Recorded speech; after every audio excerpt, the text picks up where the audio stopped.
Well, shoot, that's not good.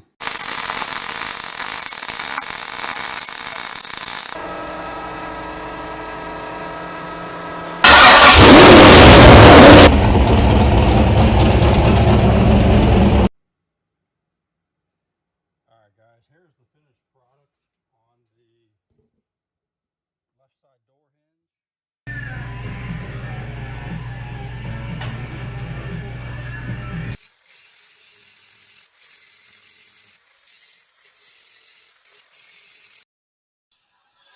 Let's get in the shop and build something. We're in the shop today and working on wiring. Everybody's favorite topic, wiring.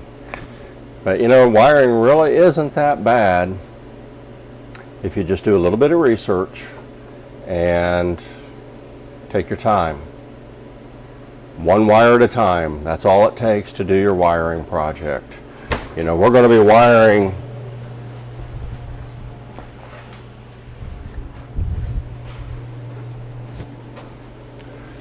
working on wiring in this MSD ignition today.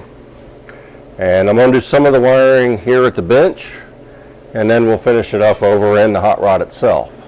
What I'm going to do in the bench today is I'm going to get all my primary wiring done.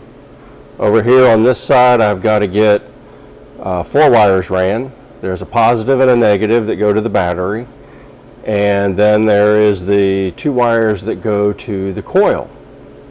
Now, in this case, MSD recommends a heavy gauge wire for the battery, and they recommend a 14 gauge wire for the 2 coil wires to go out to the coil plus and minus.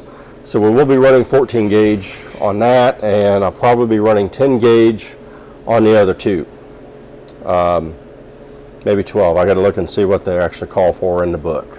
But other than that, we're going to be running our wires over here based on their current draw. And that's one of the things I want to touch on today. I see a lot of information out there on the internet, and some of it's good, some of it's not. And it's kind of a pet peeve of mine when I see that. Guys that profess to be expert wiring harness makers quoting things like, I only use 14 gauge wire in all my wiring harnesses. That's the stupidest thing I've ever heard. Why would you, if you don't care about weight, great, run 14 gauge wire. Well, unless the spec says you need to run 10 gauge wire. Let's think about that a second. Guy says he only runs 14 gauge wire in all his harnesses. Well, is that right? So 2 questions come to mind real quick. Number 1, well, what about your positive wire where, say, MSD says to run, let's just say for an example, this is strictly an example, the spec says to run 10 gauge. Well, Joe Blow out there says he only runs 14 gauge. Does he know something better than the manufacturer? I don't think so.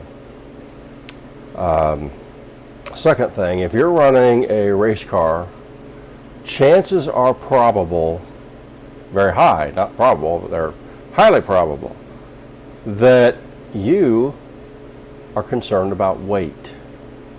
So why would you run only 14 gauge wire in a car when it's not necessary to run 14 gauge wire exclusively? And so let's talk about that in a minute. I got a chart here that I downloaded off the internet. I use this as a Bible. And what it tells you, it says, if I can get it up here, it tells you, all right, I'm going to run 100 amps. Let's pick this one, third from the bottom. 100 amps, 3 feet. Well, you need a 12 gauge wire for that.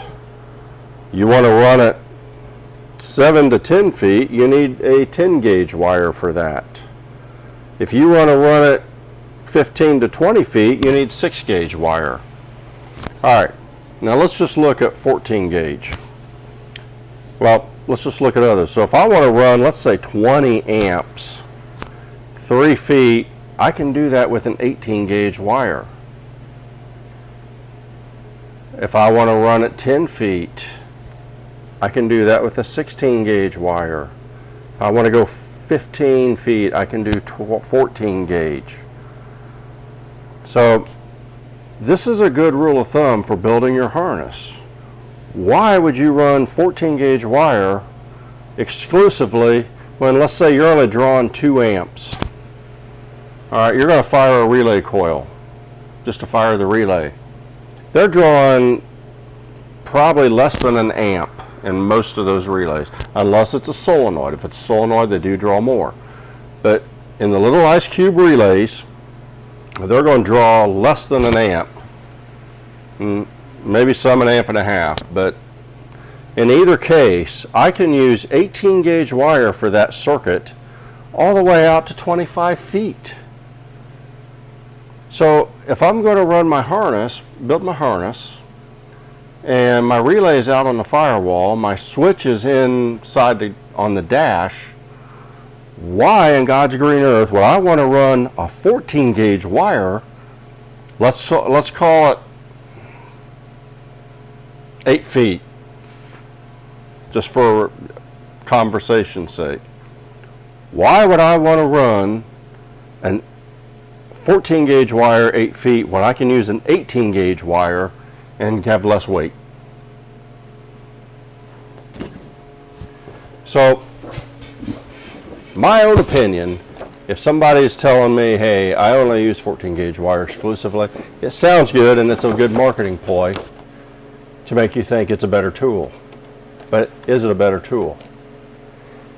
The heavier wire will have less resistance, but the resistance really on low amperage doesn't matter that much.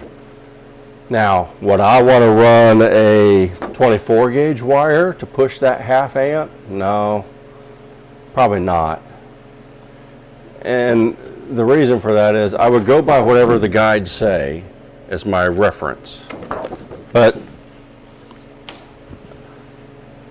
I also want to look at one other thing, is brittleness, and a 24 gauge wire it only has a few strands in it. So in the vibration of an automobile or drag vehicle or a circle track or whatever your application is, those few strands aren't going to have the strain relief or vibration relief that something with some more wires is going to have. Now there's things you can do to give it some strain relief, but typically I wouldn't use that fine of wire. Most applications I build, probably 18 gauge is about the smallest I would go, just to have that abrasion resistance. All right, sorry about that. I had a phone call. So another thing I want to touch on that seems to be a hot topic out there in the interwebs is solder versus no solder.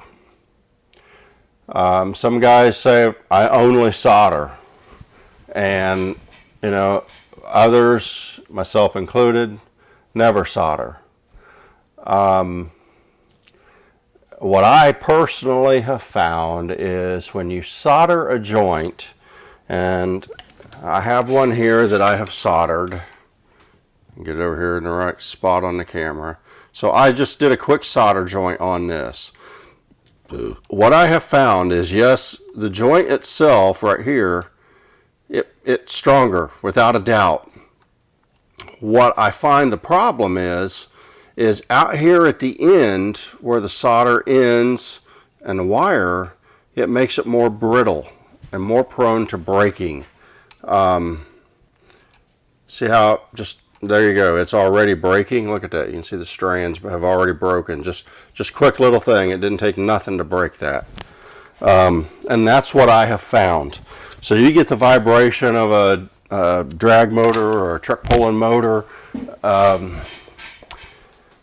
especially up around the engine, for sure. they will break. They're brittle and they will break and cause you problems. That is why I do not recommend it. I don't do it. I won't recommend it. And I was at a PRI show in Indianapolis a couple years ago, and one of the breakout class seminars was on wiring, and they had several industry experts up there. And I just point blank asked this question because I had just within the last few weeks or a month or so prior to that seminar, there was some stuff going around on the internet, one of the forums, solder versus no solder, this and that, and so it's like, you know what? Let's just see what the experts have to say about it. And every single one of those experts, without exception, every single one up there said they do not solder. I repeat that, they do not solder. For the same reasons that I just showed you. It makes it brittle where the solder ends. And that is why you won't see solder on my harnesses. So, hey, thanks for watching. I really appreciate you watching. Stay tuned. We got a lot more coming as we make some changes now to the back of the truck. Yeah, so thanks for watching. Really appreciate it. Stay tuned for more. Don't forget to like and subscribe.